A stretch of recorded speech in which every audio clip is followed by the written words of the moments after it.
नमो भगवते वासुदेवाय। जय श्री हरि। प्यारे भक्तों, आज आप सभी श्रवण करेंगे पौष मास की कृष्णा पक्ष की सफला एकादशी व्रत की पारण तुलसी माता की कथा। कथा शुरू करने से पहले हम जानेंगे सफला एकादशी व्रत की पारण का शुभ मुहूर्त, तिथि, विधि, पूजन विधि, महत्व और अंत में श्रवण करेंगे एकादशी पारण व्रत में सुनी जाने वाली संपूर्ण कथा। सफला एकादशी का पारण यानी व्रत खोलने का महत्व अत्यधिक है। यह व्रत भगवान विष्णु जी की कृपा पाने के लिए किया जाता है। पारण का समय द्वादशी तिथि को सूर्योदय के बाद और त्रयोदशी तिथि से पहले होता है। पारण केवल सही समय पर करना चाहिए। यदि पारण सही समय पर नहीं किया गया तो व्रत का फल पूर्ण प्राप्त नहीं होता। आइए प्यारे भक्तों, जानते हैं पारण करने की विधि और फिर जानेंगे पारण करने का शुभ मुहूर्त क्या रहेगा और क्या खाकर पारण करना शुभ रहेगा। पारण विधि। सबसे पहले प्रातः काल स्नान करें, भगवान विष्णु का स्मरण करें और उन्हें फूल, तुलसी, फल और पीले वस्त्र अर्पित करें।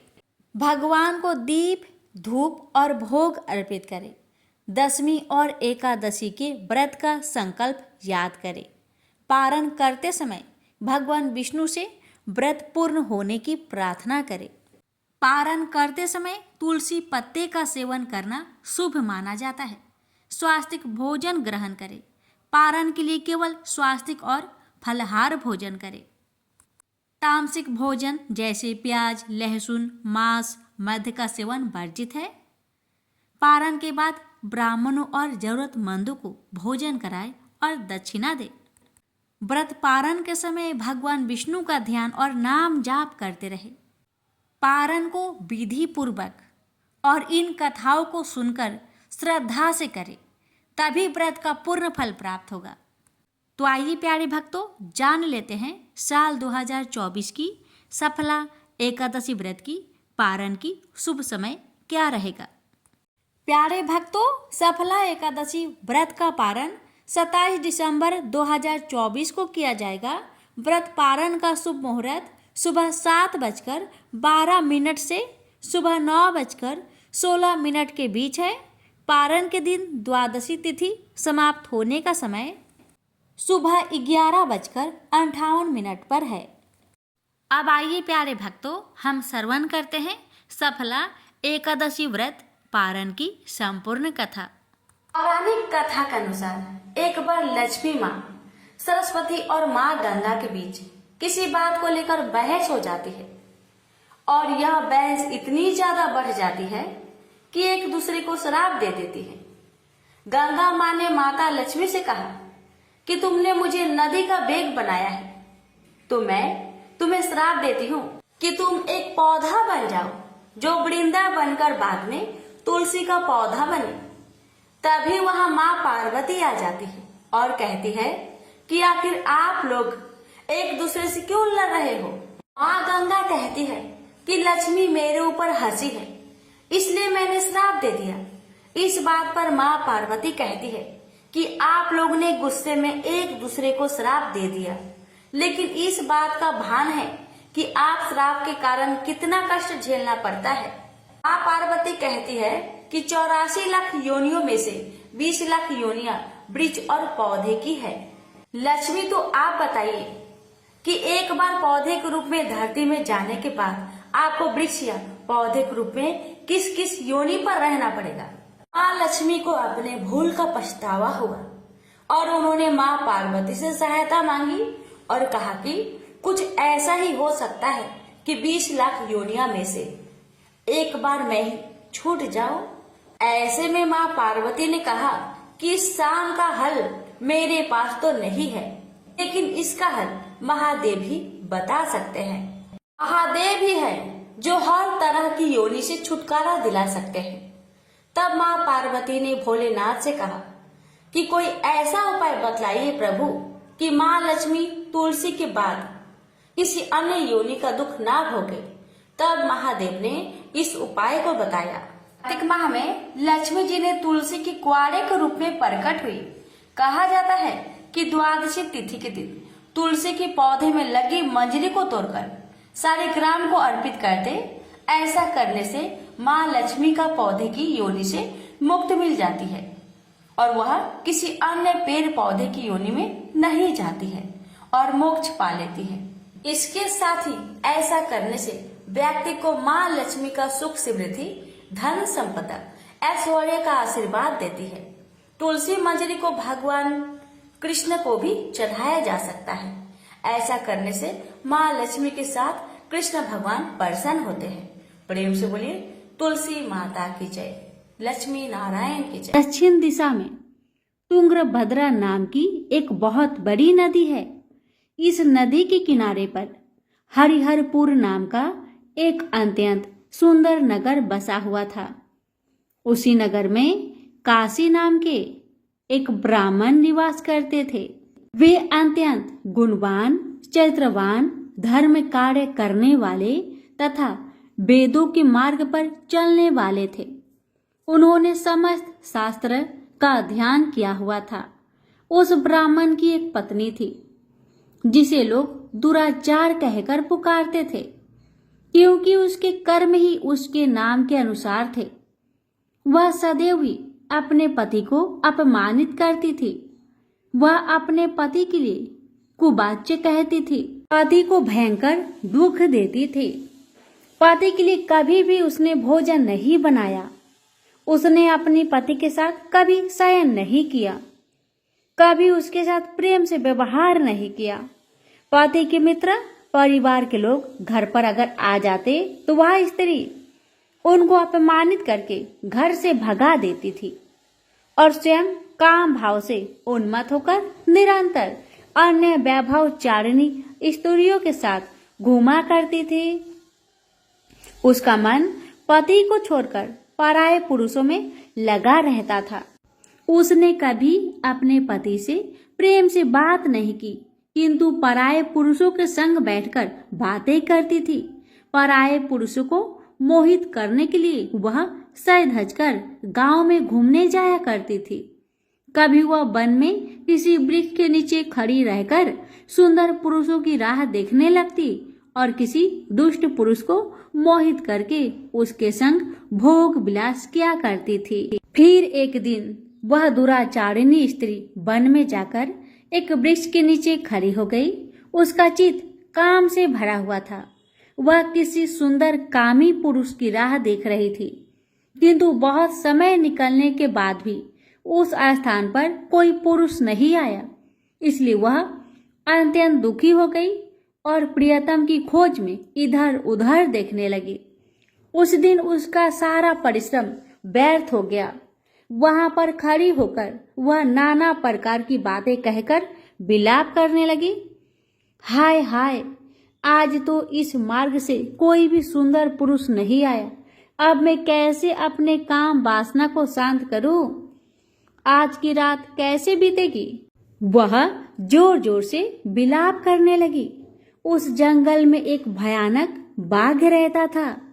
उस पापिनी स्त्री की आवाज सुनकर वह जाग गया और उछलकर उस स्त्री का भक्षण करने के लिए उसके पास आ गया। उस भयंकर बाघ को देखकर उस स्त्री के पसीने छूटने लगे। वह भय से थर थर कांपने लगी। वह स्त्री कुछ करती, इतने में ही उस बाघ ने अपने पंजे से उस घायल कर दिया और वह स्त्री जमीन पर गिर पड़ी। जमीन पर गिरते ही वह स्त्री चिल्लाते हुए बोली, अरे बाघ, तू किस लिए यहाँ पर आया है? मुझे क्यों मार रहा है? मैं यहाँ पर अपने प्रियतम को खोज रही हूँ। तू मुझे छोड़ दो। मेरा भक्षण करके तुझे क्या मिलेगा? उस स्त्री की बात सुनकर वह भयानक बाघ क्षण भर के लिए रुक गया और हंसते हुए बोलने लगा, हे दुष्टा, आज विधाता ने मुझे मेरा ग्रास नियुक्त किया है। तुम जैसी पापनी स्त्रियों का भक्षण करना ही मेरा काम है, तभी मुझे इस शरीर से मुक्ति मिलेगी। वह स्त्री कहने लगी, हे बाघ, तुम कौन हो? मुझे सच सच बताओ, तुम्हें किस कारण से बाघ की योनि में जन्म लेना पड़ा और तुम मुझ जैसी स्त्रियों का भक्षण क्यों करते हो? पहले मुझे सारी बात बताओ और फिर मेरा भक्षण करो। फिर बाघ कहने लगा, हे पापिनी, मैं तुझे मेरे पूर्व जन्म का वृत्तांत सुनाता हूँ, किस कारण से मुझे बाघ बनना पड़ा। पूर्व काल में दक्षिण देश में एक नदी थी। उस नदी के तट पर एक नगर बसी हुई थी। उस नगरी में मैं निवास करता था। मैं एक ब्राह्मण का पुत्र था और नदी किनारे बैठकर यज्ञ आदि कार्य किया करता था। मैंने उस जन्म में अनेक पापियों के लिए यज्ञ किया, उन पापियों के घर का भोजन किया। मैंने धन के लोभ से अनेक पापियों के लिए कार्य किया। जिन वस्तुओं का दान ब्राह्मण को नहीं लेना चाहिए, उन वस्तुओं का दान भी मैंने ग्रहण किया और दूसरे से धन लेता था, लेकिन कभी वापस नहीं करता था। इस प्रकार से पाप करते हुए मुझे बहुत साल बीत गए और मैं बूढ़ा हो गया। मेरे बाल सफेद हो गए, आंखें सूज गई, मुंह के सारे दांत गिर गए, लेकिन फिर भी मेरी दान लेने की आदत नहीं छूटी और मैं पाप करता गया। फिर एक दिन मैं धन के लोभ से नदी किनारे गया और अन्य धूर्त ब्राह्मणों के साथ मिलकर हमने लोगों को ठगा। झूठ मंत्र वचन बोलकर हमने बिना विधि विधान किए ही देवी देवताओं का पूजन किया और बहुत सारा धन दान में ले लिया। फिर उसी स्थान पर एक बीमार कुत्ते ने मेरे पैर में काट लिया और मैं मूर्छित होकर गिर पड़ा। उसी क्षण मेरे प्राण चले गए। फिर यम के दूत उस स्थान पर प्रकट हुए और मुझे पकड़कर यमपुरी ले गए। वहां पर यमराज ने चित्रगुप्त से मेरे कर्मों का लेखा जोखा निकालने के लिए कहा। फिर चित्रगुप्त कहने लगे, हे धर्मराज, इस ब्राह्मण ने घोर पाप किए हैं। इसने दूसरों से झूठ कहकर धन लूटा है, विधि विधान से पूजा ना करके झूठ मंत्र बोलकर भगवान का अपमान किया है। इसलिए यह पापी ब्राह्मण केवल नरक जाने के ही योग्य है। फिर यमराज ने अपने दूतों को आदेश देकर मुझे नरक की अग्नि में डाल दिया। अनेक वर्षों तक नरक की सजा भोगने के बाद मुझे बाघ का शरीर प्राप्त हुआ और मैं इस दुर्गम वन में निवास करने लगा। मैं अपने पूर्व जन्म के पापों को याद करके कभी महात्मा, साधु पुरुष, सती स्त्रियों का भक्षण नहीं करता हूँ। मैं केवल पापी, दुराचारी तथा उल्टा स्त्रियों का ही भक्षण करता हूँ ताकि मुझे पाप से मुक्ति मिल जाए। इस प्रकार से उस बाघ ने अपने पूर्व जन्म का वृत्तांत सुना दिया और उस स्त्री से कहने लगा कि हे पापिनी, तेरे आचरण से तू उल्टा दिखाई पड़ती है। अपने पति को छोड़कर तू इस वन में अन्य पुरुष के साथ भोग विलास करने के लिए आई है, इसलिए आज तू मेरा ग्रास अवश्य बनेगी। इतना कहकर उस बाघ ने अपने तीक्ष्ण नाखून से उस पापी स्त्री के टुकड़े टुकड़े करके उसे खा लिया। फिर उस स्थान पर यम के दूत प्रकट हुए और उस पापनी स्त्री को उठाकर यमपुरी ले गए। वहां पर उसे यमराज के सामने खड़ा किया गया। फिर चित्रगुप्त ने उस स्त्री का लेखा जोखा निकालते हुए यमराज से कहने लगे, हे धर्मराज, यह स्त्री तो अत्यंत पापिनी है। इसने घोर पाप किए हैं। इसने व्यभिचार किया है। इसने अपने पति की कभी सेवा नहीं की। अपने पति को भूलकर पराये पुरुषों के संग भोग विलास किया करती थी। उसके पाप को सुनकर यमराज ने उस स्त्री को अग्नि से भरे हुए कुंडों में डालने का आदेश दिया। अनेक वर्षों तक उसे उस कुंड में पकाया गया। फिर उसे निकालकर दूसरे नरक में डाल दिया गया। इस प्रकार से उसे अनेक वर्षों तक अलग अलग नरकों में डाला गया और नरकों में डालने के बाद वह महापापिनी स्त्री पुनः पृथ्वी लोक पर आकर चंडाल के रूप में उत्पन्न हुई। चंडाल के घर में जन्म लेकर वह फिर से अनेक पाप करने लगी, व्यभिचार करने लगी, अनेक पापी पुरुषों के संग विहार करने लगी। कुछ समय बाद पूर्व जन्म के पापों के कारण उसे कोढ़ का रोग हो गया और वह भयानक पीड़ा सहन करने लगी। उसका हर अंग जलने लगा, उसके नेत्रों में पीड़ा होने लगी। इस दुख को सहन करती हुई वह दिन बिताने लगी। फिर एक दिन वह तीर्थ में स्नान करने के उद्देश्य से अनंतपुरा में चली गई। वहां पर वह एक आश्रम के बाहर निवास करने लगी। वहां उस आश्रम में एक तुलसी का पौधा था।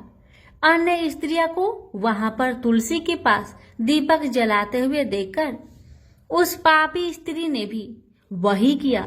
उसने तुलसी के पौधे के पास एक दीपक जला दिया। फिर उसी रात हृदय घात से उसकी मृत्यु हो गई और यमराज के दूत उसे लेने जाने के लिए वहां प्रकट हुए। जैसे ही यम के दूत उस पापी स्त्री को पास में बांधकर ले जाने लगे, तभी भगवान विष्णु के दो पार्षद उस स्थान पर प्रकट हुए और उन्होंने उन दोनों को रोक लिया और कहने लगे, हे दूतों, इस स्त्री को तुम छोड़ दो। यह स्त्री नरक जाने योग्य नहीं है। तुम किसके आदेश से ऐसा अधर्म कर रहे हो? फिर यम के दूत कहने लगे, हे पार्षदों, हम यमराज के आदेश से इस पापी स्त्री को उठाकर ले जा रहे हैं, किंतु आप हमें किस कारण से रोक रहे हैं? यह स्त्री अत्यंत पापी है, इसे नरक में ले जाने की आज्ञा मिली है। फिर पार्षद कहने लगे, हे दूतों, यह स्त्री तो विष्णु भक्त है, यह नरक जाने योग्य नहीं है।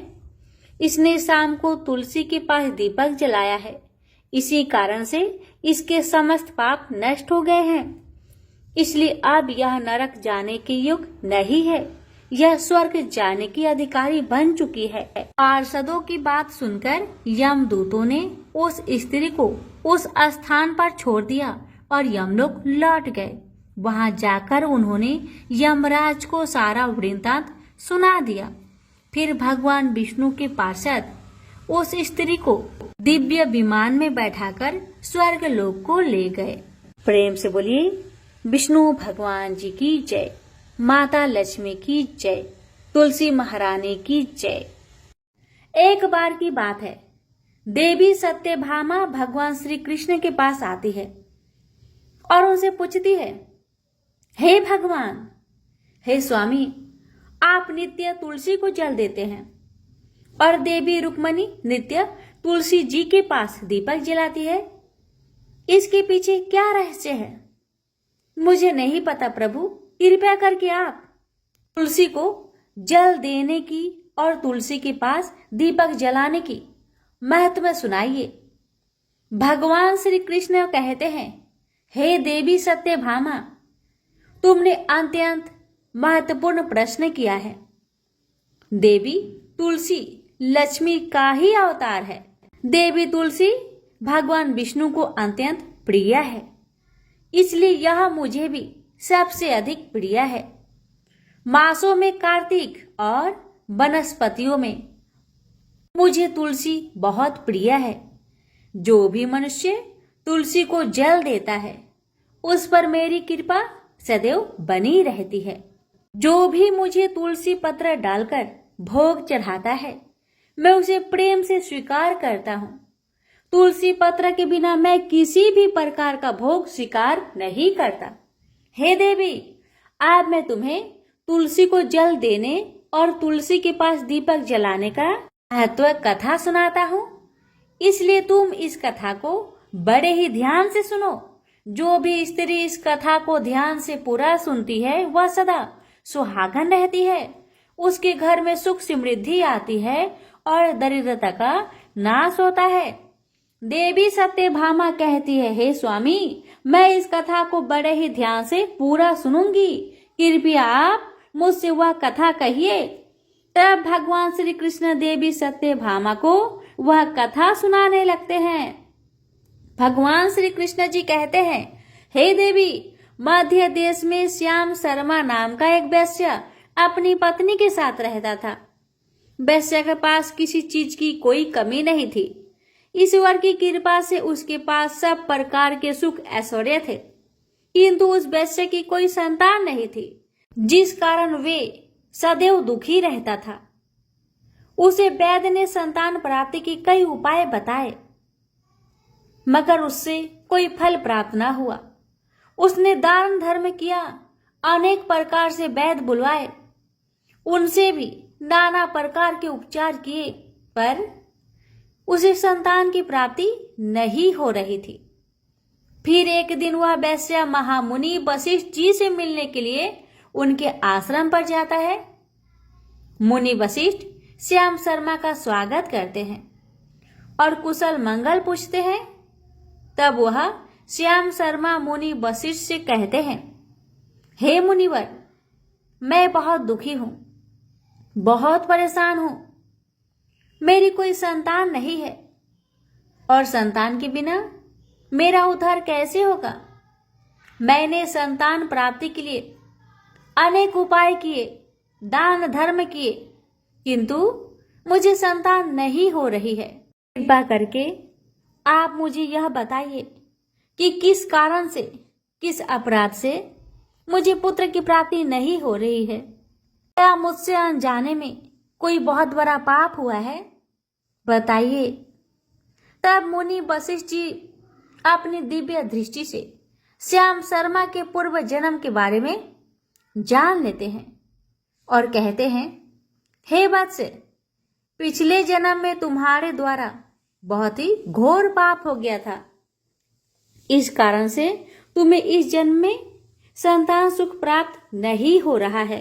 सुनकर श्याम शर्मा बड़ा दुखी हुआ, पर फिर भी श्याम शर्मा कहता है, हे मुनिवर, कृपया मुझे बताइए, पिछले जन्म में मुझसे ऐसा कौन सा पाप हुआ था और उस पाप से मुक्त होने के लिए भी मुझे कौन सा उपाय करना चाहिए?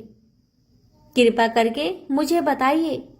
वशिष्ठ जी कहते हैं, हे वत्स, पिछले जन्म में तुमने जो अपराध किया था उसके विषय में सुनो। पिछले जन्म में तुम एक अहंकारी वैश्य थे। तुम्हारा जन्म धनवान कुटुंब में हुआ था। तुमने पिछले जन्म में एक गाय को अत्यंत दुख दिया था। एक दिन एक गाय भूख और प्यास से व्याकुल होकर तुम्हारे द्वार पर आई थी, किंतु तुमने उस गाय को न रोटी खिलाई, न चारा खिलाया और न ही उसे जलपान कराया। तुमने बड़ी ही निर्दयता से उस गाय को अपमानित करके घर से निकाल दिया। उस गाय ने अभी अभी बछड़े को जन्म दिया था और भूख से व्याकुल होने के कारण वह गाय वहीं पर मूर्छित होकर गिर पड़ी और उस दिन वह अपने बछड़े को दूध नहीं पिला पाई। इसलिए इस गाय ने तुम्हें श्राप दे दिया था। इस गाय के श्राप के कारण तुम्हारी ऐसी दुर्दशा हो रही है। उस गाय के श्राप के कारण तुम्हें इस जन्म में संतान नहीं हो पा रही। वशिष्ठ जी की बात सुनकर उसे बड़ा दुख हुआ और वह स्वयं को कोसने लगा और कहने लगा, हाय, मैंने ये क्या कर दिया। एक बेचारी दुखी गौ माता की सेवा नहीं की। मैंने बहुत बड़ा गुनाह किया है और उसी का दंड मुझे भोगना पड़ रहा है। श्याम शर्मा वशिष्ठ जी से कहता है, हे मुनिवर, मुझसे बहुत बड़ा अपराध हुआ है। अब मैं इस पाप का प्रायश्चित कैसे करूं? क्या करूं?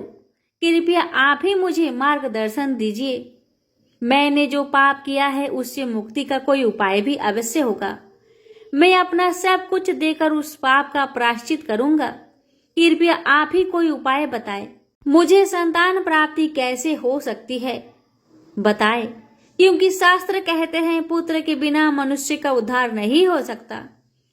तब मुनि वशिष्ठ कहते हैं, हे वत्स, इस पाप का एक ही उपाय है। तुम पुत्र प्राप्ति के लिए पुत्रेष्ट यज्ञ करो। इसी यज्ञ के फलस्वरूप तुम्हें संतान की प्राप्ति होगी। इस यज्ञ को संपन्न करके तुम ब्राह्मण को भोजन कराओ, वस्त्र और गाय का दान करो, तभी तुम्हें इस पाप से मुक्ति मिलेगी। तब श्याम शर्मा वशिष्ठ जी को धन्यवाद देते हुए कहते हैं, हे मुनिवर, आपका कोटि कोटि धन्यवाद। मैं आपके कहे अनुसार अवश्य ही पुत्रेष्ट यज्ञ करूंगा और ब्राह्मणों को गायों का दान करूंगा। इतना कहकर श्याम शर्मा जल्दी से अपने घर को लौट आता है और अपनी पत्नी को सारी बात सुनाता है।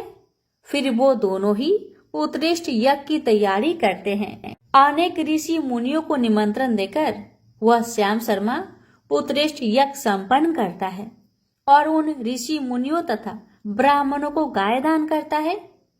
यज्ञ के संपन्न होने के पश्चात यज्ञ की आग से अग्निदेव प्रकट होते हैं और उस श्याम शर्मा से कहते हैं, हे श्याम शर्मा, आज तुम्हारा यज्ञ सफल हुआ है।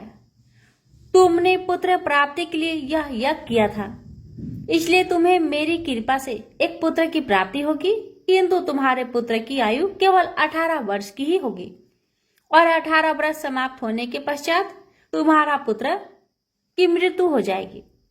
इतना कहकर अग्निदेव अंतर्ध्यान हो जाते हैं। पुत्रेष्ट यज्ञ करके और अग्निदेव से पुत्र का वरदान प्राप्त करके वह श्याम शर्मा बहुत प्रसन्न तो हुआ, किंतु उसे बड़ा दुख भी हुआ। श्याम शर्मा ने सोचा, पुत्र न होने से अच्छा है कम आयु वाला पुत्र ही ठीक है। फिर वह पहले की तरह अपने काम में लगा रहा। कुछ ही दिनों पश्चात उसकी पत्नी ने गर्भ धारण किया। श्याम शर्मा ने पुत्र के जन्म से पूर्व किए जाने वाले सभी संस्कार किया और फिर उसे एक अत्यंत सुंदर पुत्र की प्राप्ति हुई। वह बालक बड़ा ही तेजस्वी दिखाई पड़ रहा था। श्याम शर्मा ने पुत्र के जन्म के बाद किए जाने वाले भी सभी संस्कार किया और पुत्र को गुरुकुल में शिक्षा प्रदान की। श्याम शर्मा का पुत्र जैसे जैसे बड़ा होने लगा, श्याम शर्मा को बहुत अधिक चिंता सताने लगी। फिर जब उसका पुत्र 16 वर्ष का हुआ तो श्याम शर्मा की पत्नी ने उससे कहा, अब हमें अपने पुत्र का विवाह कर देना चाहिए। हमारा पुत्र अब विवाह के योग्य हो गया है। श्याम शर्मा ने कहा, हे प्रिय, विधि के विधान के अनुसार हमारे पुत्र की आयु केवल 18 वर्ष की ही है। 18 वर्ष के पश्चात हमारे पुत्र की मृत्यु हो जाएगी, इसलिए इसका विवाह करके किसी कन्या के जीवन को बर्बाद नहीं करना चाहिए। वह तो 2 वर्षों बाद विधवा हो जाएगी, फिर उसे जीवन में अनेक कष्ट सहन करने पड़ेंगे। लेकिन श्याम शर्मा की पत्नी नहीं मानी। वह अपने पुत्र का विवाह होता देखना चाहती थी। श्याम शर्मा की पत्नी कहती है, हे नाथ, कुछ भी हो, मैं अपनी पुत्र को अविवाहित मरते हुए नहीं देख सकती। हमारे पास किस चीज की कमी है बताइए। हमारी पुत्र वधू इस संपत्ति को प्राप्त करके सुखी जीवन जी सकती है, इसलिए अब आप संकोच ना करें और हमारे पुत्र के लिए सुंदर कन्या की खोज करें। अपनी पत्नी की मन के आगे श्याम शर्मा की एक ना चली और फिर वह पुत्र के विवाह के लिए मान गया। फिर उसने पास की ही नगर में रहने वाले एक अत्यंत गरीब वैश्य की पुत्री के साथ अपने पुत्र का विवाह संपन्न किया। श्याम शर्मा की बहू का नाम सुभद्रा था। वह अत्यंत गुणवान, चरित्रवान और प्रतिव्रता नारी थी। वह अपने पति की मृत्यु की बात को नहीं जानती थी। सुभद्रा नित्य अपने सास ससुर और अपने पति की सेवा करने लगी। वह सभी के साथ बड़े प्रेम से रहा करती थी, कभी भी बड़ों की आज्ञा का उल्लंघन नहीं करती थी। उसने अपनी मधुर वाणी और कार्य कुशलता से सभी के दिल को जीत लिया था। इस प्रकार से 2 साल बीत गए और फिर वह समय निकट आ गया जब श्याम शर्मा की पुत्र की मृत्यु होने वाली थी। श्याम शर्मा को बड़ा भय लगने लगा। फिर एक दिन उसने अपनी बहू को बुलाया और कहा, बहू, मुझे माफ कर दो, बहू, मुझे माफ कर दो। बहू कहने लगी, हे पिताश्री, आप मुझसे क्षमा क्यों मांग रहे हैं? तब श्याम शर्मा ने कहा, मैंने तुम्हारे साथ बड़ा अन्याय किया है। सुभद्रा ने कहा, हे ससुर जी, आप ऐसा क्यों कह रहे हैं? आप मुझसे क्षमा मांगकर मुझे लज्जित ना कीजिए। मैं आपसे छोटी हूँ, आपकी पुत्री के समान हूँ। कृपया आप संकोच ना करते हुए आपके मन में जो भी बात हो मुझसे कहिए। मैं आपकी आज्ञा का पालन अवश्य करूंगी।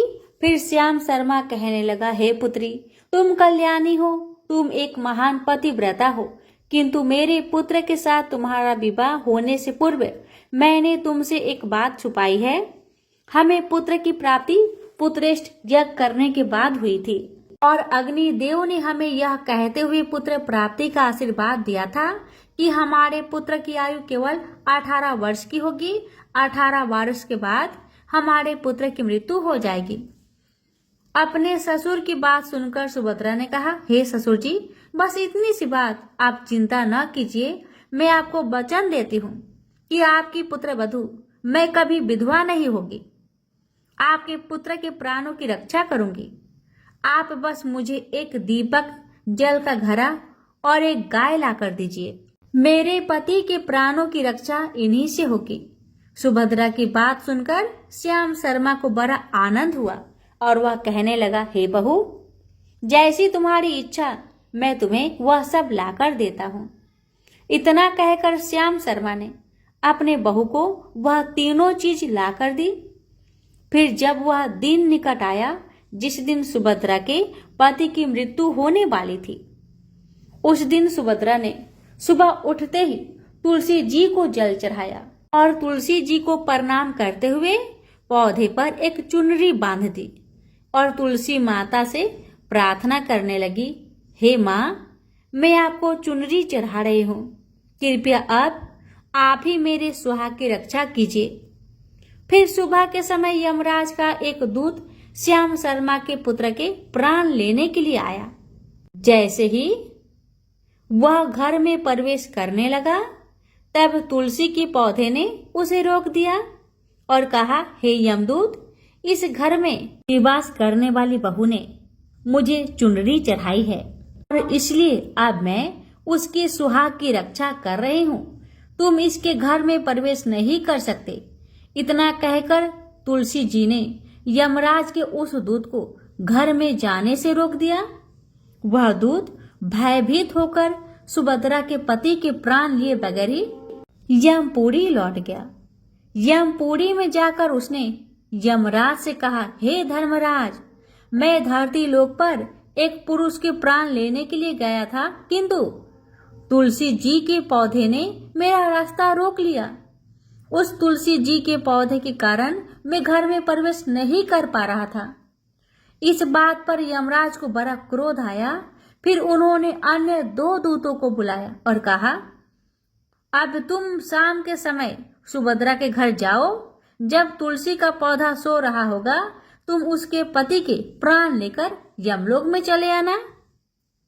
फिर शाम के समय यमराज के 2 दूत सुभद्रा के घर की ओर निकल पड़े। सुभद्रा ने शाम होते ही तुलसी जी के पास एक घी का दीपक जला दिया और उससे प्रार्थना की, हे दीपक, अब तुम ही मेरे पति की प्राणों की रक्षा करो। यम के दूत मेरे पति के प्राण लेने के लिए आ रहे हैं। अब तो फिर शाम हो गई। तुलसी जी का पौधा सो गया और यमराज के 2 दूत सुभद्रा के घर के सामने आकर खड़े हो गए और सोचने लगे, अब तो इस मनुष्य के प्राण लेकर ही यमपुरी में लौटेंगे।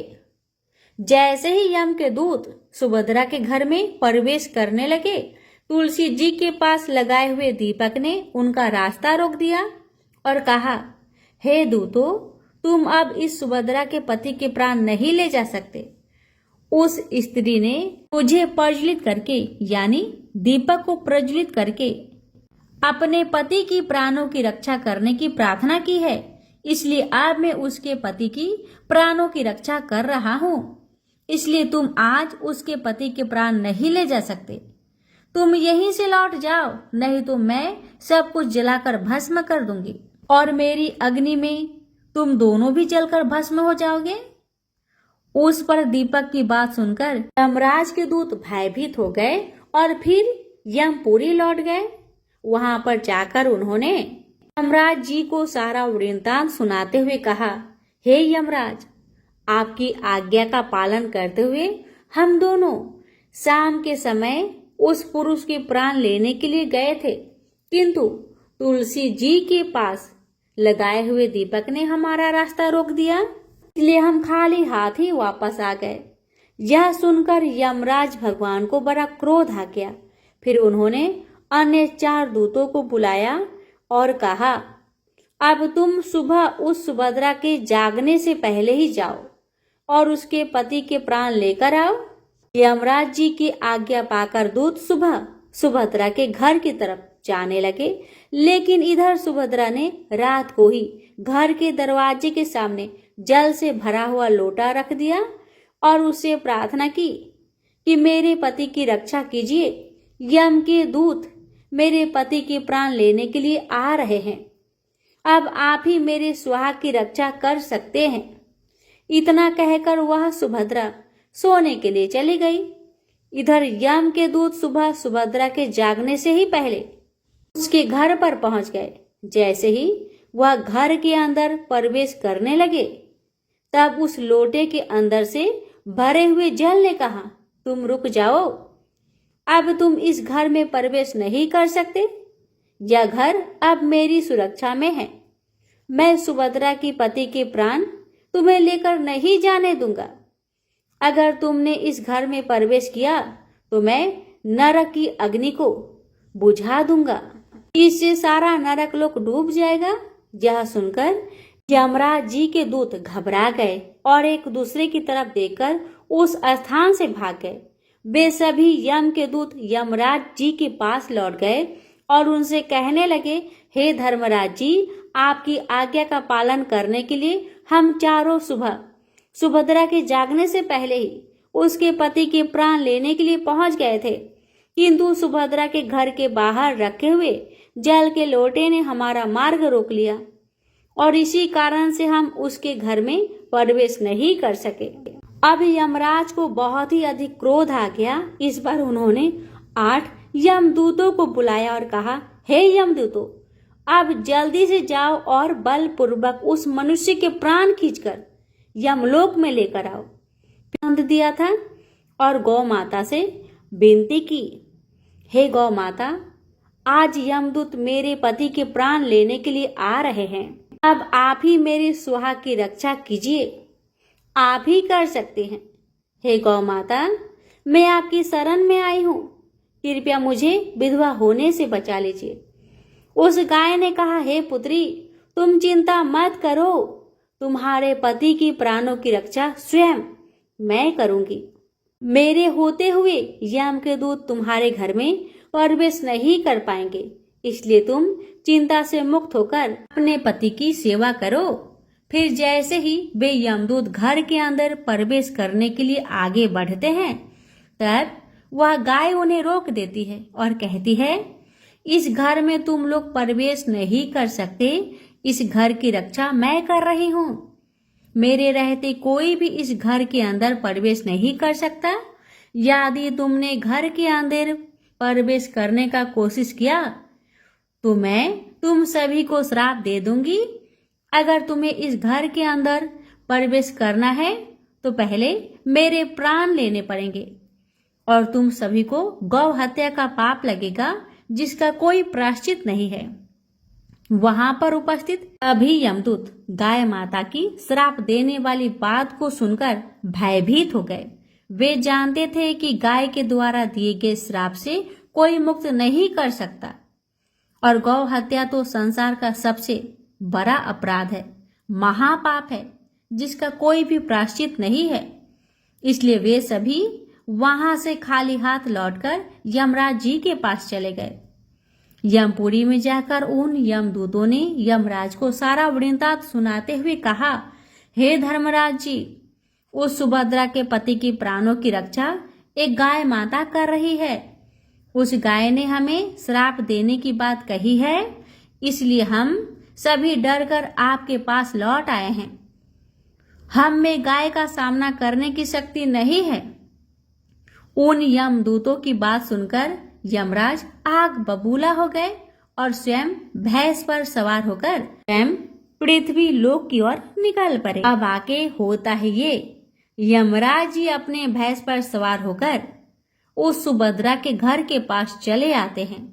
यमराज को अपने घर के सामने खड़ा हुआ देखकर सुभद्रा भयभीत हो गई और जल्दी से आकर यमराज जी के चरण स्पर्श करके उन्हें नमस्कार करती है और उनकी स्तुति करने लगी। हे यमराज, आप तो तीनों लोगों के प्राणियों पर कृपा करने वाले महान देवता हैं। इस संसार के समस्त प्राणियों के पाप और पुण्य का लेखा जोखा आप अपने पास रखते हैं। हे न्याय के देवता धर्मराज जी, मैं सत्य धर्म का पालन करने वाली पतिव्रता स्त्री हूँ। मैं आपको बारंबार नमस्कार करती हूँ। कृपया मुझे आशीर्वाद दीजिए। सुभद्रा के द्वारा की गई स्तुति से यमराज बहुत प्रसन्न हो जाते हैं और उसे अनजाने में ही सदा सुहागन रहो ऐसा कहकर आशीर्वाद देते हैं। फिर जब यमराज सुभद्रा के पति के प्राण ले जाने के लिए आगे बढ़ते हैं तो सुभद्रा कहती है, हे धर्मराज, आपने अभी मुझे सदा सुहागन रहने का आशीर्वाद दिया है और अब आप मेरे पति के प्राण ले जा रहे हैं। इससे तो आपका आशीर्वाद झूठा साबित हो जाएगा। यह सुनकर धर्मराज जी रुक जाते हैं और सुभद्रा की ओर देखकर मुस्कुराने लगते हैं। सुभद्रा के निर्मल हृदय और अपने पति के प्रति समर्पण भाव को देखकर यमराज अत्यंत प्रसन्न होते हैं। सुभद्रा की ओर देखकर यमराज कहते हैं, पुत्री, आज तुमने साक्षात मृत्यु को ही पराजित किया है। मैं तुम्हारे पतिव्रत धर्म से अत्यंत प्रसन्न हूँ। अब मैं तुम्हारे पति के प्राण छोड़ देता हूँ। तुम्हारी जो भी मनोकामना है वह मुझसे मांग लो। तब सुभद्रा ने कहा, हे धर्मराज जी, मैं अपने पति के लिए 100 वर्ष की आयु मांगती हूँ। मेरे लिए मेरे पति ही परमेश्वर है। मैं अपने पति को छोड़कर जीवित नहीं रह सकती, इसलिए आप मुझे यही वरदान दीजिए। तब यमराज प्रसन्न होकर कहते हैं, तथास्तु।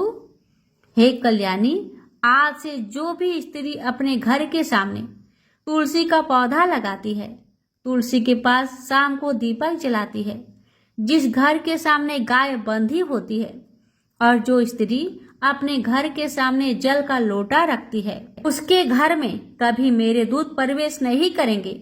इतना कहकर यमराज जी उस स्थान से अंतर्ध्यान हो गए।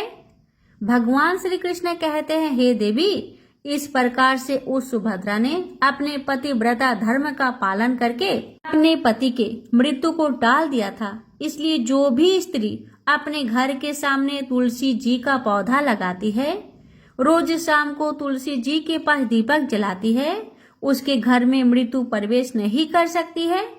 जिस घर के सामने गाय बंधी होती है, उस घर में कभी दुख दरिद्रता नहीं आती।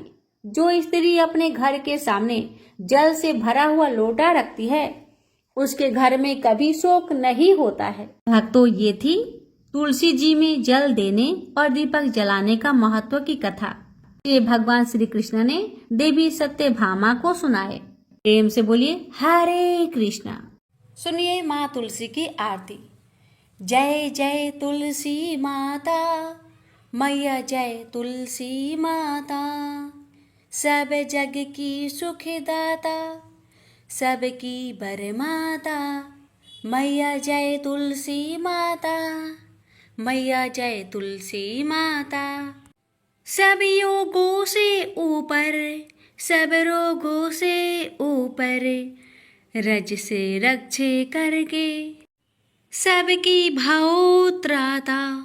मैया जय तुलसी माता, मैया जय तुलसी माता।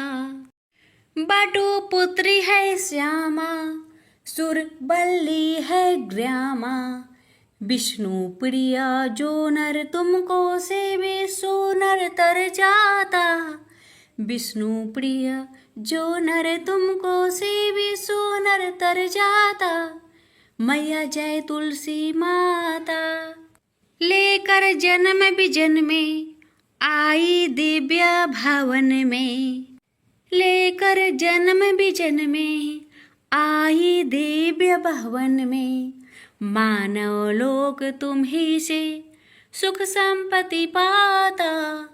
मानव लोक तुम ही से सुख संपत्ति पाता। मैया जय तुलसी माता, मैया जय तुलसी माता। हरि को तुम अति प्यारी, श्याम वर्ण सुकुमारी। हरि को तुम अति प्यारी, श्याम वर्ण सुकुमारी। प्रेम अजब है उनका तुमसे कैसा नाता। प्रेम अजब है उनका तुमसे कैसा नाता। हमारी विपट हरो तुम, कृपा करो माता। मैया जय तुलसी माता, जय तुलसी माता। मैया जय तुलसी माता, जय तुलसी माता। मैया जय तुलसी माता। सब जग की सुख दाता, सबकी बरमाता। मैया जय तुलसी माता, मैया जय तुलसी माता।